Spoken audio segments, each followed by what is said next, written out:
Welcome to SAM Institute Daily Current Affairs 2024 September 6. అంటే today current affairs యొక్క headlines గమనిద్దాం మనం. ద ఫస్ట్ హెడ్లైన్ చిన్నపిల్లలకు హెపటైటిస్ ఏ టీకా. సెకండ్ భారత్ సింగపూర్ ద్వైపాక్షిక సంబంధాలు. నెక్స్ట్ వన్ సెలబ్రిటీ పన్ను చెల్లింపు అంటే ట్యాక్సెస్ గురించి. నెక్స్ట్ వన్ నెలవారీ ఖర్చుల్లో ఆహారం వాటా. నెక్స్ట్ రాంబంధుల అంతర్జాతీయ అవగాహన దినోత్సవం గురించి చెప్పుకుంటాం. నెక్స్ట్ వన్ శేషాచలంలో బంగారు బల్లి గురించి మాట్లాడుతాం. ఓకేనా. ద ఫస్ట్ కరెంట్ అఫైర్స్ అమ్మ చిన్న పిల్లల్లో హెపటైటిస్ ఏ టీకా అంటే వ్యాక్సిన్ గురించి వార్తల్లోకి వచ్చింది. అంటే హెపటైటిస్ అంటే గుర్తుపెట్టుకోవాలి, ఇది కాలేయంకి వచ్చే ఒక వ్యాధి, డిసీజెస్. అంటే కలుషిత ఆహారం తీసుకోవడం లేదా కలుషిత నీరు త్రాగడం వల్ల వచ్చే వ్యాధి ఇది ఒక వైరల్ డిసీజెస్ అని గుర్తుపెట్టుకోవాలి. మరి దీనికి దేశీయంగా తొలిసారిగా స్వదేశీ పరిజ్ఞానంతో ఒక వ్యాక్సిన్ కనుగొనడం జరిగింది. దాని పేరు ఏం పేరు, అసలు ఎవరు కనుగొన్నారు, దీని గురించి మాట్లాడదాం. ఓకేనా. ఇప్పుడు దేశంలో తొలిసారిగా హెపటైటిస్ ఏ టీకా, దీన్నే పీడియాట్రిక్ డోస్ అని పిలుస్తారు. దాని పేరు ఏం పేరు అంటే వార్తలకు వచ్చిందమ్మా హవిసూర్ను. ఓకే, హవిసూర్. ఇటీవల కాలంలో హెపటైటిస్ ఏ టీకా కనుగొన్న వ్యాక్సిన్ పేరు ఏం పేరమ్మా హవిసూర్ను. ఎవరు కనుగొన్నారు? ఇండియన్ ఇమ్యూనలాజికల్ లిమిటెడ్ వారు, ఐఐఎల్ అని పిలుస్తారు. ఐఐఎల్. ఓకేనా, ఇండియన్ ఇమ్యూనలాజికల్ లిమిటెడ్ వారు కనుగొన్నారు. నెక్స్ట్ వన్ 0.5 ml డోసులో దేశీయంగా అందుబాటులోకి వస్తుంది. అంటే దేశంలోనే తొలిసారిగా 0.5 ml డోసులో అంటే అందుబాటులో లభిస్తుంది, మనకి గుర్తుపెట్టుకోవాలి. నెక్స్ట్ వన్ హెపటైటిస్ వైరస్ వలన కాలేయం దెబ్బతిని ప్రాణహాని కలిగే ప్రమాదం ఉంది. ఈ డిసీజెస్ అనేది మనకు సింపుల్గా వస్తుంది అనుకుంటాం, ఫైనల్గా ఏమవుతుంది, కాలేయం అంటే లివర్కి మనకి బాగా అటాక్ వస్తుంది. అంటే లివర్కి అనేది ఫైనల్గా అటాక్ వచ్చి దానివల్ల మనకి ప్రాణానికి హాని కలిగే అవకాశం ఉందని గుర్తుపెట్టుకోవాలి. మరి ప్రస్తుతం ఐఐఎల్ ఎండి ఎవరు అంటారు అంటే కె ఆనంద కుమార్. మరి ఐఐఎల్ ప్రధాన కార్యాలయం ఎక్కడుంది? హైదరాబాద్. ఇక్కడే వార్తలకు కొన్ని గుర్తుపెట్టుకోవాలి. ఎన్ఐఎన్ నేషనల్ ఇన్స్టిట్యూట్ న్యూట్రిషన్ జాతీయ పోషకాహార సంస్థ ప్రధాన కార్యాలయం ఎక్కడ అంటే Hyderabad. CCMB central cellular molecular biology, ఇది కూడా హైదరాబాద్లో ఉందని గుర్తుపెట్టుకోవాలి. చాలా చాలా ఇంపార్టెంట్. అంటే ఇండియన్ ఇమ్యూనలాజికల్ లిమిటెడ్ మరియు ఎన్ఐఎన్ సిసిఎంబి కూడా హైదరాబాద్ ప్రధాన కార్యాలయాలు పనిచేస్తున్నాయి. మరి ఇటీవల కాలంలో కొన్ని వ్యాక్సిన్స్ కొన్ని వార్తల్లో ఉన్నాయి, గుర్తుపెట్టుకుందాం. అంటే హవిసూర్ ఎవరి కోసమో? చిన్నపిల్లలకు హెపటైటిస్ కోసము. మరి ఇటీవల కాలంలో ఆర్టీపీసీఆర్ కిట్ను దేశంలోనే తొలిసారిగా స్వదేశీ పరిజ్ఞానంతో కనుగొన్నాం. మరి ఆర్టీపీసీఆర్ కిట్ ఎంపాక్స్ వ్యాధి గురించి, ఎంపాక్స్ లేదా మంకీ పాక్స్ అని పిలుస్తాం కదా మనం. దేశంలోనే తొలిసారిగా ఎంపాక్స్ వ్యాధికి ఇటీవల కాలంలో ఆర్టీపీసీఆర్ కిట్ని ఎవరు కనుగొన్నారంటే మీకు చెప్పా విశాఖపట్నంకి చెందిన మెడ్టెక్ జోన్ వారు. విశాఖపట్నానికి చెందిన మెడ్టెక్ జోన్ వారు కనుగొన్నారు. దేనికోసం? మంకీ పాక్స్ లేదా ఎంపాక్స్. ఇటీవల కాలంలో WHO వారు, వరల్డ్ హెల్త్ ఆర్గనైజేషన్ వారు ఏం చేశారు? మంకీ పాక్స్కి ఎంపాక్స్ అని పేరు పెట్టారని గుర్తుపెట్టుకున్నాం. అలాగే నిన్నటి రోజున మన కరెంట్ అఫైర్స్ మాట్లాడుకున్నాం. ప్రెస్ వ్యూ అనే ఒక ఐ డ్రాప్ని ముంబై వారు కనుగొన్నారని చెప్పాం. కానీ ప్రెస్ వ్యూ ఐ డ్రాప్ని అంటే చత్వరం వ్యాధికి కంటి చూపు మందగిస్తే కంటిలో వేసే ఒక వ్యాక్సిన్ కనుగొన్నారు చెప్పామా. దాని పేరేం పేరమ్మా ప్రెస్ వ్యూ. ఇటీవల కాలంలో ప్రెస్ వ్యూ ఐ డ్రాప్ని ఎవరు కనుగొన్నారంటే ఎంటాడ్ ఫార్మా కంపెనీ వారు, అంటే ముంబైకి చెందిన ఫార్మా కంపెనీ వారు కనుగొన్నారు. అలాగే NOPV2 అనే ఒక వ్యాక్సిన్ పోలియో డిసీజెస్, పోలియో వ్యాధి కోసము ఇటీవల కాలంలో ఎవరు కనుగొన్నారంటే బయోలాజికల్ ఈ లిమిటెడ్ వారు. బయోలాజికల్ ఈ లిమిటెడ్ ప్రధాన కార్యాలయం కూడా హైదరాబాద్. ఒక్కసారి చూడమా, ఎంపాక్స్ వ్యాధికి ఇటీవల కాలంలో ఎంపాక్స్ డిసీజెస్కి ఒక ఆర్టీపీసీఆర్ కిట్ని కనుగొన్న ఎవరంటే మెడ్టెక్ జోన్ వారు. అలాగే ప్రెస్ వ్యూ ఐ డ్రాప్ అయితే ఎంటాడ్ ఫార్మా కంపెనీ వారు. మరి NOPV2 వ్యాక్సిన్ కనుగొని దేనికోసం? పోలియో డిసీజెస్ ఎవరు కనుగొన్నారంటే బయోలాజికల్ ఏ లిమిటెడ్ వారు కనుగొన్నారు, గుర్తుపెట్టుకోవాలి. ఇలా వార్తల్లో వచ్చిన చాలా చాలా ఇంపార్టెంట్. నెక్స్ట్ కరెంట్ అఫైర్స్ గమనిస్తే భారత్ సింగపూర్ ద్వైపాక్షిక సంబంధాలు. ఇటీవల కాలంలో 2024 సెప్టెంబర్లో భారత ప్రధాని 2 దేశాలకి విదేశీ పర్యటనకి వెళ్ళాడు. బ్రూనై మరియు సింగపూర్, బ్రూనై మరియు సింగపూర్ దేశాలకి విదేశీ పర్యటన వెళ్ళడం జరిగింది. మరి ఇక్కడ విదేశీ పర్యటనలో భాగంగా అక్కడ జరిగిన చర్చాంశాలు ఏంటి ఒకసారి చూద్దాం. భారత్ సింగపూర్ మధ్య 4 ఒప్పందాలు జరిగాయమ్మా. భారత్ సింగపూర్ మధ్య 4 ఒప్పందాలు జరిగాయి.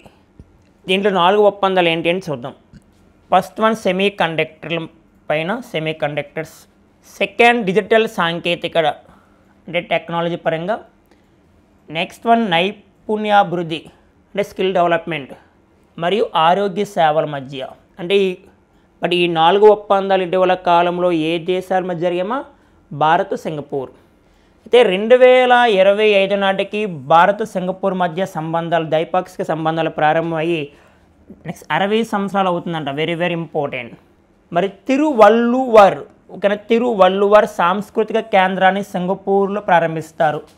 అంటే తిరువల్లూర్ ఎవరంటే తమిళనాడుకు చెందిన ఒక కవి. తమిళనాడుకు చెందిన ఒక కవి. బట్ ఆయన పేరు మీదుగా ఒక సాంస్కృతిక కేంద్రాన్ని ఏర్పాటు చేయనున్నారు.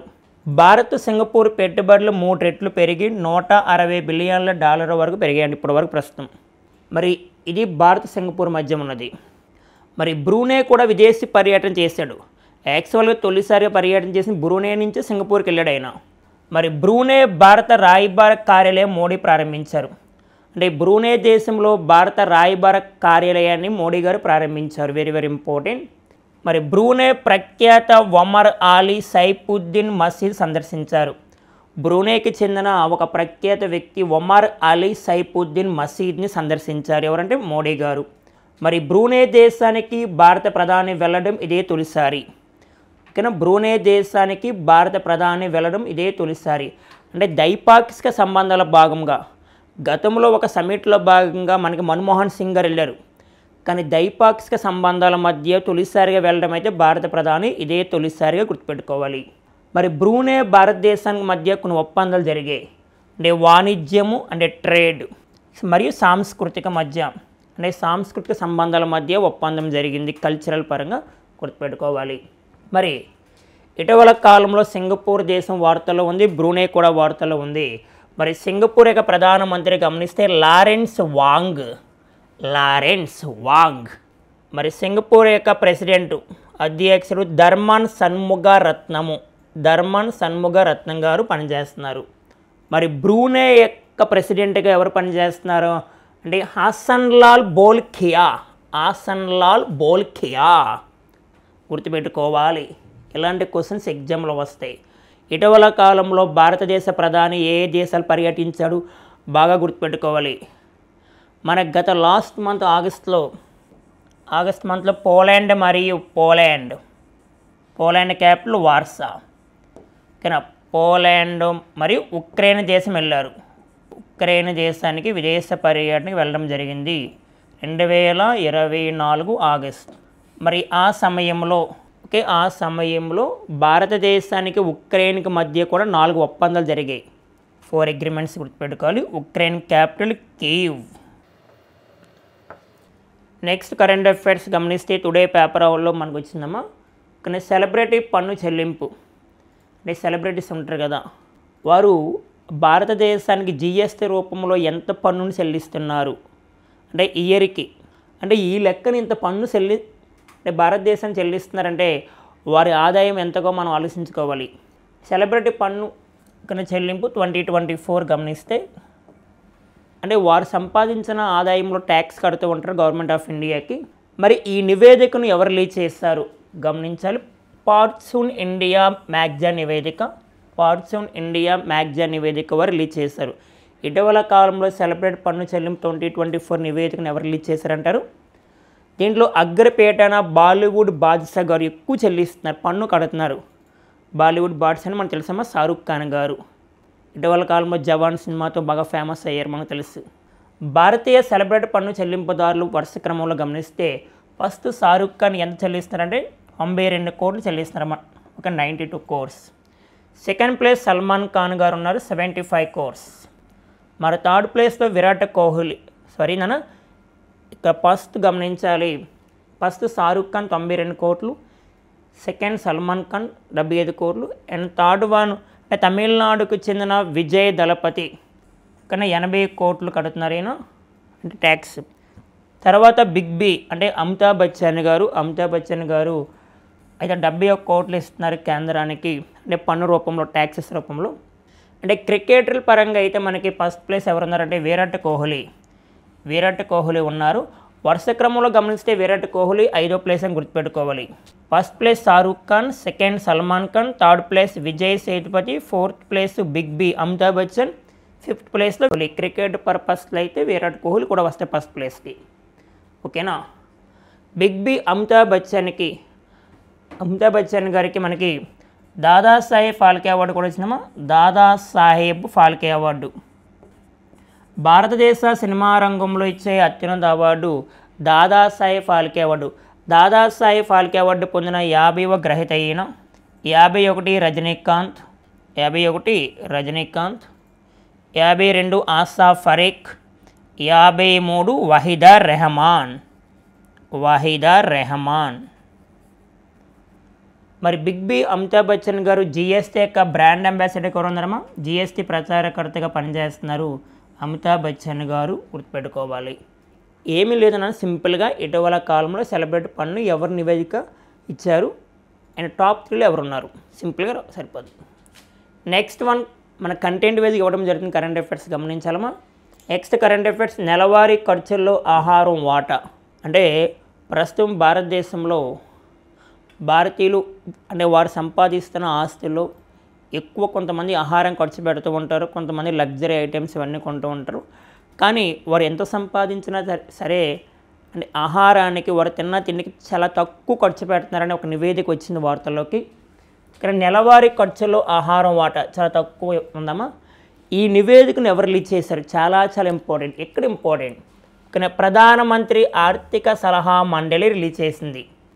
కానీ ప్రైమ్ మినిస్టర్ ఎకనామిక్ అడ్వైజర్, గుర్తుపెట్టుకోవాలి. దేశంలోనే కుటుంబాల ఆహారం కోసం వెచ్చిస్తున్న సగటు మొత్తం వారి నెలవారీ ఖర్చుల్లో సగం కంటే తక్కువ. కానీ దేశంలో కుటుంబాల ఆహారం కోసం వెచ్చిస్తున్న సగం మొత్తం వారి నెలవారీ ఖర్చుల్లో సగం కంటే తక్కువ. అంటే నెల మొత్తంలో వారు ఖర్చు పెట్టే దాంట్లో అంటే ఆహారానికి చాలా తక్కువ ఖర్చు పెడుతున్నారు వీళ్ళు. అంటే ఈ నివేదిక చెప్పడం జరిగింది. అంటే 1947 తర్వాత ఇదే తొలిసారి అంటే 1947లో ఒకసారి రిలీజ్ చేశారు ఆ నివేదికని. అప్పట్లో చాలా తక్కువ ఉంది. దాని తర్వాత ఇదే మళ్ళీ వార్తలో వచ్చింది.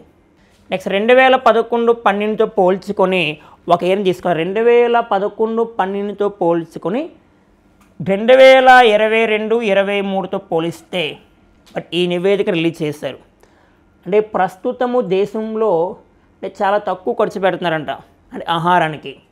2022-23 నివేదికను తీసుకున్నారు. దేనితో పోల్చి అంటే 2011-12 ఇయర్తో పోల్చి, గుర్తుపెట్టుకోవాలి. మరి దేశంలో అన్ని రాష్ట్రాలు యూటీ అంటే కేంద్రపాలిత ప్రాంతాలు, గ్రామీణ పట్టణ ప్రాంతాలు కుటుంబాల మొత్తం వ్యయంలో ఆహారం వాటి గణనీయంగా తగ్గింది. దేశంలో అన్ని రాష్ట్రాలు మరి కేంద్రపాలిత ప్రాంతాల్లో, గ్రామీణ ప్రాంతాల్లో మరి పట్టణ ప్రాంతాల్లో ఏం చేస్తున్నారు అంటే వారి కుటుంబ వ్యయంలో ఆహారం వాటి గురించి గణనీయంగా తగ్గింది. ఆహారానికి ఎక్కువ ఖర్చు పెట్టలేదు. అయితే పట్టణ ప్రాంతంలో ఎక్కువ ప్రజలు ఏం చేస్తున్నారంటే ప్రాస్పెక్ట్ ఆహారానికి ఎక్కువ గిరాకీ పెరిగింది. అంటే ప్రాస్పెక్ట్ ఆహారానికి గిరాకీ పెరిగిందమ్మా. అంటే పట్టణ ప్రాంతాల్లో ఈ ఆహారం ఎక్కువగా తీసుకుంటున్నారు. అంటే దేశంలో బట్ ఈ నివేదికను ఎవరు రిలీజ్ చేస్తారనేది మనకు చాలా ఇంపార్టెంట్. పోటీ పరీక్షలో వస్తుందమ్మా. ఓకే, నెక్స్ట్ కరెంట్ అఫైర్స్ చూద్దామా. రాంబంధుల అంతర్జాతీయ అవగాహన దినోత్సవం అంటే ఇంటర్నేషనల్ వాల్చర్ అని పిలుస్తారు మనకి. అయితే రాంబంధుల అంతర్జాతీయ అవగాహన దినోత్సవం 2024 థీమ్ గమనించాలి. వాల్చర్ కన్జర్వేషన్ అండ్ రీసెర్చ్ అనే థీమ్తో ఇవ్వడం జరిగింది. అయితే ఇది ప్రతి సంవత్సరం ఎప్పుడు జరుపుకుంటారంటే మరి రేపు అంటే శనివారం రోజున. ప్రతి సంవత్సరం సెప్టెంబర్ 1 సాటర్డే. మరి భారతదేశంలో ప్రస్తుతం రాంబంధుల యొక్క సంఖ్య తగ్గుతుంది. ఇవి పర్యావరణానికి చాలా ప్లస్ అవుతాయమ్మా. అంటే పర్యావరణానికి చాలా ఉపయోగపడుతుంది. రాంబంధుల యొక్క సంఖ్య గణనీయంగా తగ్గుతుందని ఒక నివేదిక రిలీజ్ చేశారు. దాని గురించి మాట్లాడదాం. ఇక్కడ రాంబంధుల పశువులు వన్యప్రాణులు మృత కళేబారాలు తిని వాటిపై సూక్ష్మజీవులు వృద్ధి చెందడం చూస్తాయి. రాంబొందులు ఏం చేస్తాయంటే పశువులు వన్యప్రాణులు మృత కళేబరాలను తిని వాటిపై సూక్ష్మజీవులు వృద్ధి చెందకుండా చూసుకుంటాయంట. చాలా చాలా plus. Next American economic association journal నివేదిక ప్రకారం చూస్తే అంటే ఈ నివేదికను ఎవరు రిలీజ్ చేశారంటే అమెరికన్ ఎకనామిక్ అసోసియేషన్ జర్నల్ నివేదిక వారు రిలీజ్ చేస్తారు. కానీ డైక్లోఫెనాక్ మందు అవశేషాలు కలిగిన పశువుల మృతు కళేబరాలను తినడం వలన 1990 దశకంలో 91% నుంచి 98% వరకు క్షీణించాయి. అంటే రాంబొందుల యొక్క సంఖ్య ఎందుకు గణనీయంగా తగ్గిందంటే గమనించాలమ్మా, డైక్లోఫెనాక్ మందు అవశేషాలు కలిగిన పశువుల మృత కళేబరాలను తినడం వలన 1990 దశకంలో 91% నుంచి 98% వరకు క్షీణించాయి. అంటే వాటి సంఖ్య బాగా తగ్గిపోయింది. అయితే ప్రస్తుతం వీటి యొక్క జాతి గురించి చూసుకుంటే ప్రస్తుతం ప్రపంచంలో 23 జాతులు మాత్రమే ఉన్నాయి. భారత్లో 9 జాతులు ఉన్నాయి. ఓకే, ఇండియాలో భారతదేశంలో భారత పక్షుల స్థితిగతుల నివేదిక 2023 ప్రకారం పొడవు ముక్కు తెల్లవీపు ఎర్రతల గ్రీఫన్ ఈజిప్టియన్ జాతులు వేగంగా క్షీణిస్తున్నాయంట. వాటి సంఖ్య బాగా గణనీయంగా తగ్గిపోతుంది. భారత పక్షుల స్థితిగతుల నివేదిక 2023 ప్రకారం పొడవు ముక్కు తెల్లవీపు ఎర్రతల గ్రీఫన్ ఈజిప్టియన్ జాతులు వేగంగా క్షీణిస్తున్నాయి. మరి ఇటీవల కాలంలో భారతదేశంలో ఒక ఇంపార్టెన్స్ వచ్చిందేమో గమనించాలి. ప్రపంచంలో తొలిసారిగా ఎర్రతల రాంబొందుల ప్రత్యుత్పత్తి కేంద్రాన్ని ఉత్తరప్రదేశ్లో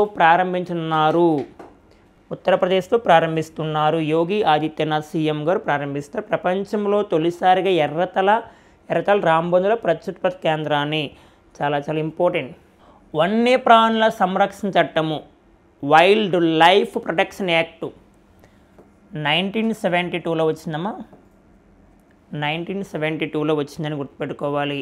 ఇలా నివేదికను ఎవరు రిలీజ్ చేస్తున్నారు, దాంట్లో ఉన్న ఇంపార్టెంట్ అంశాలు ఏంటి గుర్తుపెట్టుకోవాలి. ప్రపంచంలో మొత్తం ఎన్ని జాతులు ఉన్నాయి? 23 జాతులు. భారత్లో ఎన్ని జాతులు ఉన్నాయి? 9 జాతులు ఉన్నాయి, గుర్తుపెట్టుకోవాలి. ఎప్పుడు జరుపుకుంటాం, దాని యొక్క థీమ్ ఏంటి, ఇవన్నీ మనం వరుస క్రమంలో గుర్తుపెట్టుకోవాలి. అంటే 2024 థీమ్ ఏంటి, రాంబొందుల అంతర్జాతీయ అవగాహన దినోత్సవాన్ని ఎప్పుడు జరుపుకుంటారు. ఒక ఆర్టికల్ రూపంలో, ఒక స్టోరీ రూపంలో గుర్తుపెట్టుకుంటే మీకు చాలా ప్లస్ అవుతుంది. ఓకే, నెక్స్ట్ కరెంట్ అఫైర్స్ చాలా చాలా ఇంపార్టెంట్ గమనించాలి. నెక్స్ట్ వన్ శేషాచలంలో బంగారు బల్లి. ఓకేనా, శేషాచలంలో బంగారు బల్లి అనేది మనకు వార్తల్లో రావడం జరిగింది. మరి అరుదైన జాతి గోల్డెన్ గెక్కో, ఒక అరుదైన జాతిని గుర్తించారమ్మా. అరుదైన జాతి, దాని పేరు గోల్డెన్ గెక్కో అని పిలుస్తారు. ఒక బంగారు బల్లి అంటే గోల్డ్ రూపంలో ఉంటుంది. మరి చీకటి ప్రదేశాల్లో రాతి బండలో నివసిస్తున్నది. అంటే చీకటి ప్రదేశాల్లో రాతి బండలో నివసిస్తుంది. ఇటీవల కాలంలో శేషాచలంలో గుర్తించిన బంగారు బల్లి పేరు గోల్డెన్ గెక్కో జాతికి చెందింది. చాలా చాలా అలాగే ఇటీవల కాలంలో కొన్ని జాతులు కనుగొన్నారు, అవి కూడా వార్తల్లో గుర్తుపెట్టుకోవాలి మన కరెంట్ అఫైర్స్ పర్పస్. ఇటీవల కాలంలో మన తమిళనాడుకు చెందిన ఒక విగ్రహం వార్తల్లో ఉంది. అంటే లండన్ వారు అంటే గతంలో అంటే కొన్ని సంవత్సరాల కిందట అంటే తమిళనాడు రాష్ట్రంలో ఒక విగ్రహాన్ని దొంగిలించారు. ఆ విగ్రహాన్ని మళ్ళీ మనకి ఆక్స్ఫర్డ్ యూనివర్సిటీ వారు మళ్ళీ తిరిగి ఇవ్వడం జరుగుతుంది. ఆ విగ్రహం వార్తలో ఉంది. స్వామీజీ తిరుమంకై అల్వార్ కాంస్య విగ్రహం 500 సంవత్సరాల కిందటది మళ్ళా భారతదేశానికి తిరిగి రావడం జరిగింది. Very very important.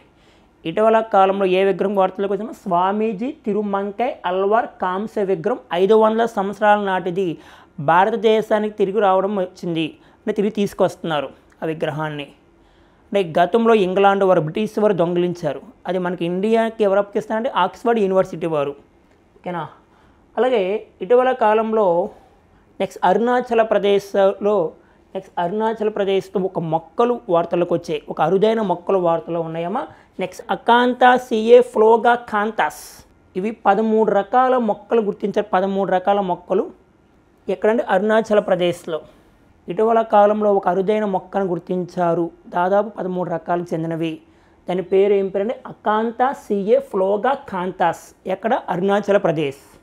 అలాగే ఇటీవల కాలంలో మన శేషాచలం అడవులో మళ్ళీ వార్తలకు వచ్చింది. అంటే శ్రీలంకలో ఉన్న ఒక కప్ప సేమ్ మన ఆంధ్రప్రదేశ్లో శేషాచలం అడవుల్లో దాన్ని గుర్తించారు. దాని పేరేమో శ్రీలంక స్యూడోఫిలేటస్. ఓకేనా, శ్రీలంక స్యూడోఫిలేటస్ అనేది కప్ప, గోల్డెన్ గెకో అనేది బల్లి. అరుదైన మొక్కలైతే అకాంతా సిఏ ఫ్లోగా కాంతాస్. విగ్రహం పేరైతే స్వామీజీ తిరుమంకే అల్వార్ కాంస్య విగ్రహం. వాటి నేమ్స్ గుర్తుపెట్టుకోవాలి. Okay, next current affairs. రొయ్యల పెంపకం ఎగుమతులపై జాతీయ సదస్సు 2024. అంటే రొయ్యల పెంపకం అంటే ఫిషింగ్ అంటే ఫిషరీస్ గురించి ఒక జాతీయ సదస్సు అంటే ఎగుమతుల దిగుమతులపై ఒక సమిట్ జరుగుతుంది 2024 విశాఖపట్నంలో. అంటే ఈ రోజున కూడా జరుగుతుంది అక్కడ ప్రస్తుతము. భారతదేశంలో చేపల పెంపకం అంటే ఫిషరీస్లో మన అంటే ప్రపంచంలోనే రెండో ప్లేస్లో ఉంది మనకి. ఫస్ట్ చైనా ఉంది. రీసెంట్గా వార్తలో ఉందామో గుర్తుపెట్టుకోవాలి. అంటే రొయ్యల పెంపకం ఎగుమతులపై జాతీయ సదస్సు ఎక్కడ జరుగుతుందంటే విశాఖపట్నం. Very very important.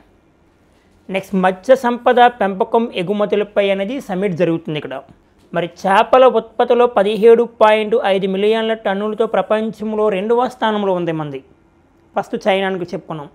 మరి దీనికి ముఖ్య అతిథిగా ఈ సదస్సుకి అంటే హాజరైంది ఎవరంటే కేంద్ర మత్స్యశాఖ మంత్రి Rajiv Ranjan Singh. Very very important. ప్రస్తుతం కేంద్ర మత్స్యశాఖ మంత్రి రాజీవ్ రంజన్ సింగ్. ఓకేనా. మరి మన ఆంధ్రప్రదేశ్లో ఒక ఆక్వా యూనివర్సిటీని ఏర్పాటు చేయనున్నారు. ఎక్కడ? నర్సాపురంలో నెక్స్ట్ ఆక్వా యూనివర్సిటీని ఏర్పాటు చేయడానికి ప్లాన్ చేస్తారు ఆల్రెడీ కూడా. మరి India first integrated aqua park. కానీ India first integrated aqua park అరుణాచల్ ప్రదేశ్లో ఉంది, గుర్తుపెట్టుకోవాలి. Very very important. ఇటీవల కాలంలో వడావన్ ప్రాజెక్ట్ని ప్రారంభించారు మోడీ గారు. ఓకేనా, వడావన్ వాటర్ ఇది మహారాష్ట్రలో ప్రారంభించారు లేటెస్ట్గా 2024 ఆగస్ట్. దీంట్లో భాగంగా మోడీ గారు వర్చువల్గా ఆన్లైన్ మీటింగ్ భాగంగా కొన్నాటికి 2024 ఆగస్టులో 218 ఫిషరీస్ ప్రాజెక్టులకు శంకుస్థాపన చేస్తారు. ఫిషరీస్ ప్రాజెక్టులకి దీనిలో భాగంగానే మన ఆంధ్రప్రదేశ్లో ఒక 2 ఫిషింగ్ హార్బర్ రాబోతున్నాయి. 2 ఫిషింగ్ హార్బర్ ఒకటి విశాఖపట్నంలో అంటే పూడిమడకలో అంటే 387 కోట్లతో ఏర్పాటు చేయనున్నారు. సెకండ్ నెల్లూరు జిల్లాలో బోగోలు మండలంలో 288 కోట్లతో ఏర్పాటు చేయనున్నారు. ఇక్కడ కంటెంట్ గుర్తుపెట్టుకోవాలి, పోటీ పరీక్షల్లో చాలా చాలా ఇంపార్టెంట్. నెక్స్ట్ కరెంట్ అఫైర్స్ ఏమో లేపాక్షిలో పారిశ్రామిక పార్కు అంటే ఇండస్ట్రీ పరంగా ఒక పార్క్ని ఏర్పాటు చేయనున్నారు. లేపాక్షి అంటే అనంతపురం జిల్లాలో ఉంది, గుర్తుపెట్టుకోవాలి. ఆంధ్రప్రదేశ్లో అనంతపురం జిల్లాలో. ఇటీవల కాలంలో ఆంధ్రప్రదేశ్లో ఏ ప్రాంతంలో ఒక పారిశ్రామిక పార్క్ని ఏర్పాటు చేయనారంటే లేపాక్షి అని గుర్తుపెట్టుకోవాలి. మరి దీనికి ఎవరు భాగస్వామ్యంతో ఏర్పాటు చేయాలంటే కేంద్ర ప్రభుత్వం. ఓకేనా, కేంద్ర భాగస్వామ్యంతో ఏర్పాటు చేయనున్నారు. మరి గతంలో ఇప్పుడు పారిశ్రామిక పార్క్ని ఏర్పాటు చేయాలంటే ఏం కావాలి? ల్యాండ్ కావాలి, చుట్టూ ఉన్న ప్రాంతాలు ఇవన్నీ కావాలి. అయితే ఆ లేపాక్షి అనేది పారిశ్రామిక పరంగా బాగా డెవలప్ చేయాలనే ఉద్దేశంతో, కానీ ఇప్పుడు ల్యాండ్ కావాలి మనకి. ఆ ల్యాండ్ ఆ చుట్టూ ఉన్న ప్రాంతంలో ల్యాండ్ని అంటే ఈడీ వారు ఆక్రమించారు. ఈడీ అంటే ఎన్ఫోర్స్మెంట్ డిపార్ట్మెంట్ వారు అని గతంలో స్వాధీనం చేసుకున్నారు. ఇప్పుడు అది వార్తల్లోకి వచ్చింది. కానీ ఈడీ స్వాధీనం చేసుకున్న భూములు వెనక్కి తీసుకోవడంపై అంటే కేంద్ర ప్రభుత్వం దృష్టి పెట్టింది. అంటే గతంలో లేపాక్షి ప్రాంతంలో ఉన్న భూముల్ని ఈడీ ఒక ఎన్ఫోర్స్మెంట్ డిపార్ట్మెంట్ స్వాధీనం చేసుకున్నారు. ఇప్పుడు అంటే ఆ భూమిని వెనక్కి తీసుకోవడం కేంద్ర ప్రభుత్వం అనుకుంటుంది. అది తీసుకుని ఏం చేస్తుందంటే మనకి ఆ ప్రాంతంలో లేపాక్షిలో పారిశ్రామిక పార్క్ని ఏర్పాటు చేయనున్నారు. అంటే ఈడీ అంటే ఆర్థిక చట్టాలు, ఆర్థిక నేరాల గురించి ఎదుర్కొంటుంది. ఓకేనా, ఆర్థిక చట్టాలు నెక్స్ట్ ఆర్థిక నేరాల గురించి ఇది వార్తలో ఉంది ఈడీ అనేది. మరి ప్రస్తుతం ఈడీ చైర్పర్సన్గా రీసెంట్గా వార్తలకు వచ్చిన రాహుల్ నవీన్ అనే వ్యక్తి ఈడీ చైర్పర్సన్గా వచ్చారు, రీసెంట్గా నియమించారు. మరి established by ED enforcement department ఎప్పుడు వచ్చిందమ్మా? 1956. This is head quarter New Delhi. అదే 1956లో ఎల్ఐసి కూడా వచ్చింది. LIC life insurance corporation. Present LIC chairperson Siddhartha mehndi.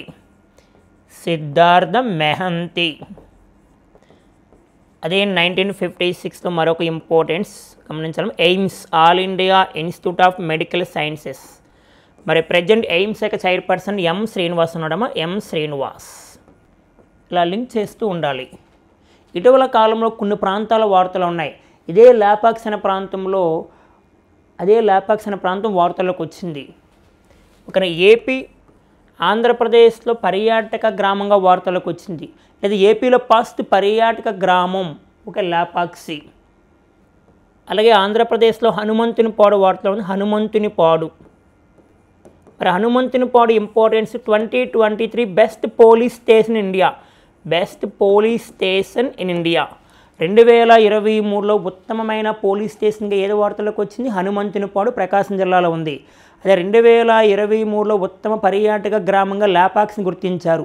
ఆ లేపాక్షిలోనే పారిశ్రామిక పార్క్ని ఏర్పాటు చేయనున్నారు, గుర్తుపెట్టుకోవాలి. Very very important. ఇటీవల కాలంలో పారిశ్రామిక పార్కు ఆంధ్రప్రదేశ్లో ఇక్కడ Lepakshi. Next current affairs France ప్రధానిగా మైకెల్ బార్నియర్ అంటే ఫ్రాన్స్ అధ్యక్షుడు ఎవరంటే ఇమాన్యుయల్ మ్యాక్రాన్. ఫ్రాన్స్ అధ్యక్షుడిగా పనిచేస్తుంది ఇమాన్యుయల్ మాక్రాన్. అయితే 2024 జూలై 16న ఫ్రాన్స్ ప్రధానమంత్రి గాబ్రియల్ అట్టల్ రాజీనామా చేశారు. ఆ తర్వాత కొత్త అధ్యక్షుని నియమించాలి, కొత్త ప్రధాని నియమించాలనుకుంటే అదే సమయంలో మనకు ఒలింపిక్స్ కూడా కండక్ట్ చేస్తారు. ఒలింపిక్స్లో పాల్గొని ఫ్రాన్స్ అధ్యక్షుడు ఇమాన్యుయల్ మ్యాక్రాన్ తర్వాత నియమిద్దామనే ఉద్దేశంతో కొంతకాలం గ్యాప్ ఇచ్చారు. ప్రస్తుతం ఒలింపిక్స్ అనేవి స్టాప్ అయిపోయి ఒలింపిక్స్ అనేవి ముగిశాయి. అందువలన రీసెంట్గా ఫ్రాన్స్ ప్రధాని కావున ఫ్రాన్స్ ప్రధానిగా ఎవరు వచ్చారంటే మైకెల్ బార్నియర్. ఇటీవల కాలంలో వార్తలో ఉన్న వ్యక్తులు చాలా ఇంపార్టెంట్, గుర్తుపెట్టుకోవాలి.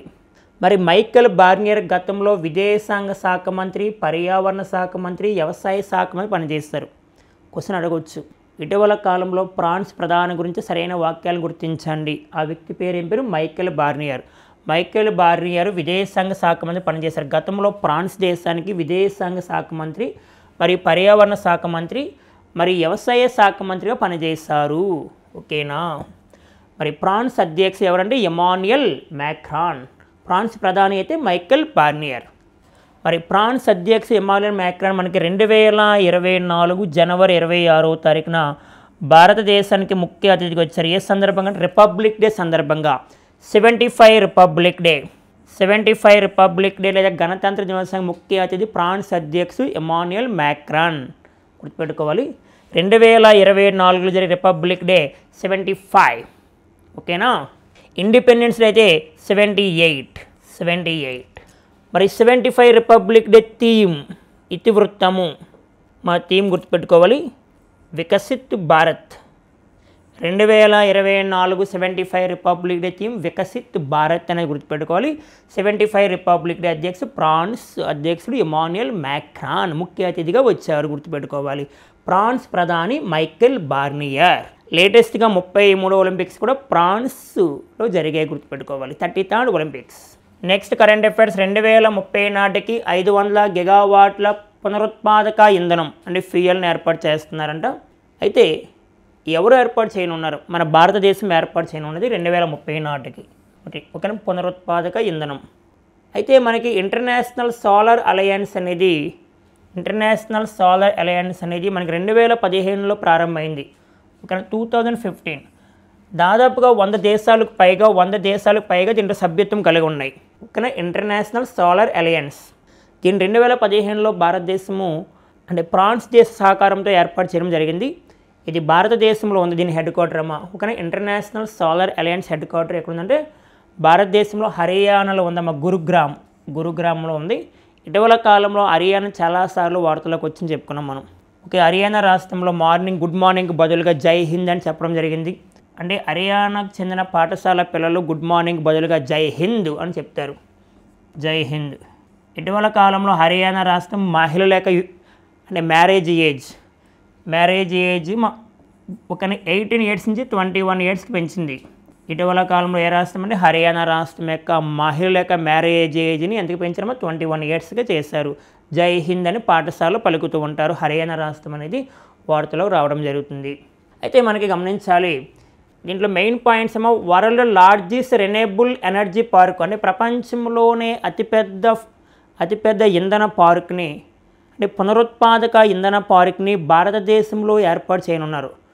Very very important. ప్రపంచంలో అతిపెద్ద పునరుత్పాదక ఇంధన పార్కు మన భారతదేశంలో కవ్దా అనే ప్రాంతంలో ఎక్కడ గుజరాత్లో ఉందమ్మా, గుజరాత్లో ఉంది.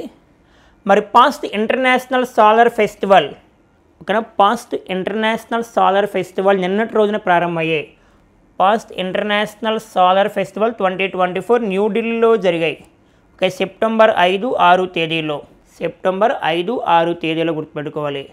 2030 నాటికి 500 గిగావాట్లు, అంటే కొన్ని టార్గెట్స్ ఉంటాయి భారతదేశం యొక్క టార్గెట్ మీకు చెప్పా already. 2024 Jal Jeevan machine, 2024 Jal Jeevan machine, 2025 TB free India, 2026 bullet train in India. Next 2030 malaria free India, okay, malaria free India.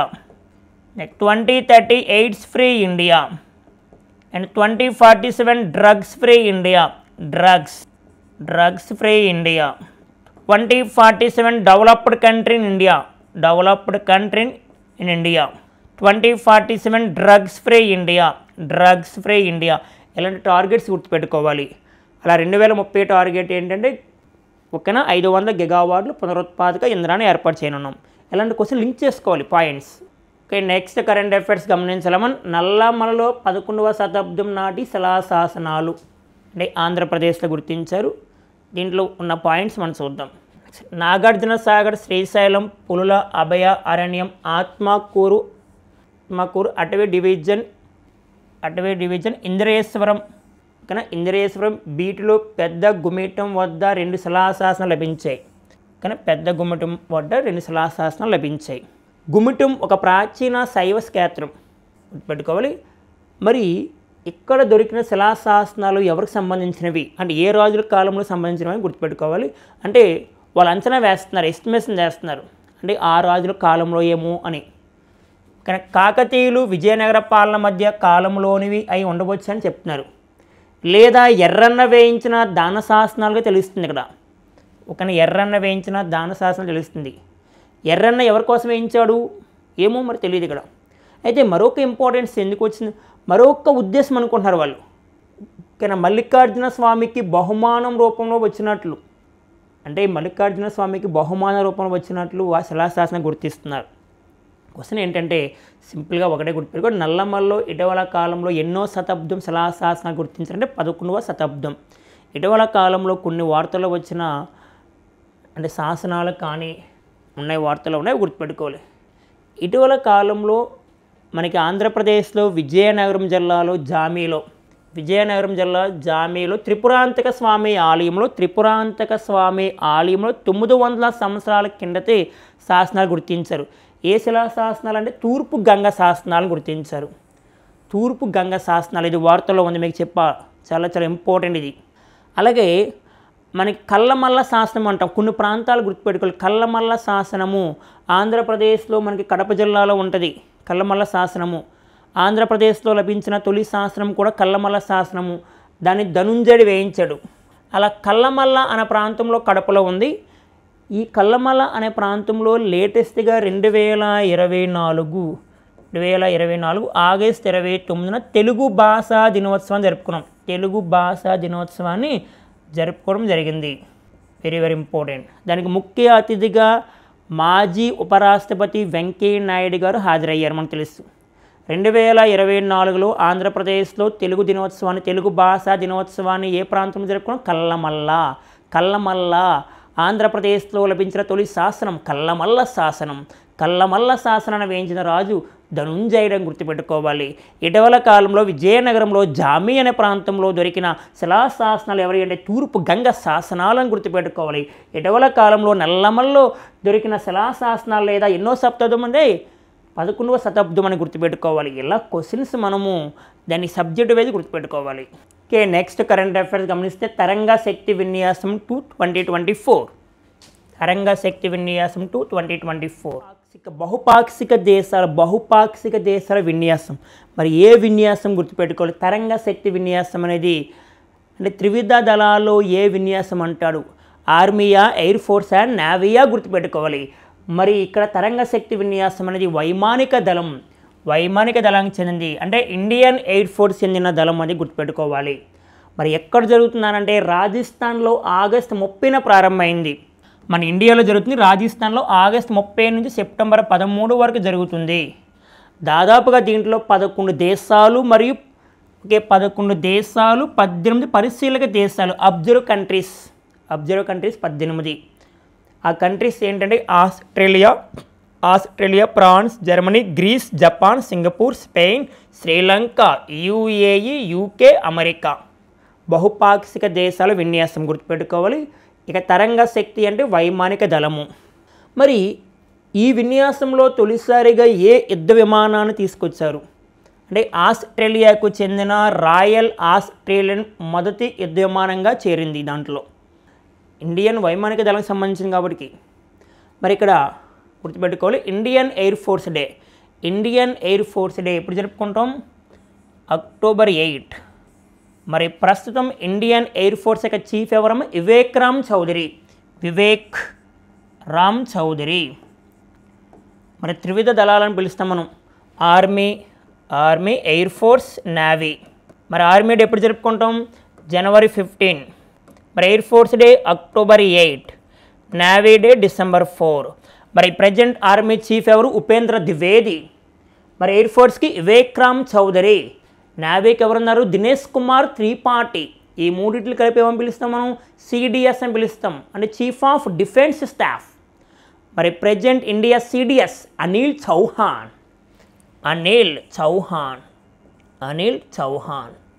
మరి ఇటీవల కాలంలో జరిగిన కొన్ని ఎక్సర్సైజ్ గుర్తుపెట్టుకోవాలి, విన్యాసాలు గుర్తుపెట్టుకోవాలి. అంటే త్రివిధ దళాల్లో ఏ విన్యాసము? ఆర్మీయా, ఎయిర్ ఫోర్స్ అండ్ నేవీయా? రీసెంట్గా మనకి 2024 ఫిబ్రవరి 19 నుంచి ఫిబ్రవరి 27 వరకు మెలాన్ అనే ఒక ఎక్సర్సైజ్ జరిగింది. మెలాన్ 2024 అనే ఒక విన్యాసం జరిగింది. దాంట్లో త్రివిధ దళాల్లో ఏ విన్యాసం? ఆర్మీయా, ఎయిర్ ఫోర్స్ అండ్ నేవీ అంటాడు. నేవీ విన్యాసం మెలాన్ 2024 అనేది ఒక నేవీ విన్యాసం. ఎక్కడ జరిగిందంటే విశాఖపట్నంలో జరిగింది. విశాఖపట్నము. దీంట్లో కూడా బహుళ దేశాలు పాల్గొన్నాయి. బహుళ దేశాల విన్యాసం ఇది. మరి రీసెంట్గా వార్తలోకి వచ్చిన కొన్ని విన్యాసాలు గుర్తుపెట్టుకోవాలి, చాలా చాలా ఇంపార్టెంట్. 2024లో ముఖ్యమైన విన్యాసాలు. ఒక మెలాన్ 2024 అనేది ఒక నేవీ విన్యాసం. ఒక తరంగ శక్తి అనేది ఒక వైమానిక దళం అంటే ఎయిర్ ఫోర్స్ సంబంధించింది. మరి ధర్మా గార్డియన్ వాడుతున్నామా? ధర్మా గార్డియన్ అనే ఒక విన్యాసం వార్తలో ఉంది. ఇది ఆర్మీ విన్యాసం. ధర్మా గార్డియన్ ఏ 2 దేశాల మధ్య జరుగుతుంది గుర్తుపెట్టుకోవాలి. ధర్మా గార్డియన్ భారత్ వర్సెస్ జపాన్. ఎక్కడ జరిగింది? రాజస్థాన్లో జరిగిందమ్మా, 5th ఎడిషన్. ఇటీవల కాలంలో సముద్ర లక్ష్మణ విన్యాసం జరిగింది. సముద్ర లక్ష్మణ ఇది ఒక నేవీ ఎక్సర్సైజ్. ఏ 2 దేశాల మధ్య జరిగిందంటే భారత్, మలేసియా. ఎక్కడ జరిగింది? విశాఖపట్నంలో జరిగిందని గుర్తుపెట్టుకోవాలి. ఇటీవల కాలంలో సైక్లోన్ విన్యాసం జరిగింది. సైక్లోన్ విన్యాసం అయితే ఆర్మీ ఎక్సర్సైజ్. సైక్లోన్ విన్యాసం ఏ 2 దేశాల మధ్య జరిగింది? Bharat versus Egypt.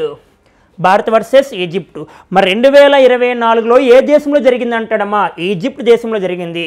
2024లో జరిగిన విన్యాసాలు గుర్తుపెట్టుకోవాలి. కొన్ని దేశాలు, బహుళ దేశాలు పాల్గొంటాయి. కొన్ని విన్యాసాలు సింపుల్గా చెప్పాలంటే కొన్ని విన్యాసాలు 2 దేశాల మధ్య జరిగితే కొన్ని విన్యాసాలు బహుళ దేశాలు పాల్గొంటాయి. మరి తరంగ శక్తి విన్యాసం అనేది ఏ విన్యాసం అమ్మ అంటే వైమానిక దళము. కానీ బహుళ విన్యాసం ఎక్కువ దేశాలు పాల్గొంటాయి. మెలాన్ 2024 విన్యాసం ఇది నేవీ ఎక్సర్సైజ్, కానీ బహుళ దేశాలు పాల్గొన్నాయి. 2 దేశాల మధ్య కూడా జరుగుతాయి, గుర్తుపెట్టుకోవాలి. ఒకటి ధర్మా గార్డియన్ ఏ విన్యాసము? ఆర్మీ విన్యాసము. ఎవరి మధ్య జరిగింది? Bharat versus Japan. సముద్ర లక్ష్మణ విన్యాసము భారత్ వర్సెస్ మలేసియా. ఎక్కడ జరిగింది? విశాఖపట్నము. మరి సైక్లోన్ విన్యాసము భారత్, ఈజిప్టు. ఎక్కడ జరిగింది? ఈజిప్టు. ఇలాంటి క్వశ్చన్స్ మనం లింక్ చేసి చదువుతూ ఉండాలి పోటీ పరీక్షల్లో. ఆర్మీ డే జనవరి 15, next air force day October 8, navy day December 4.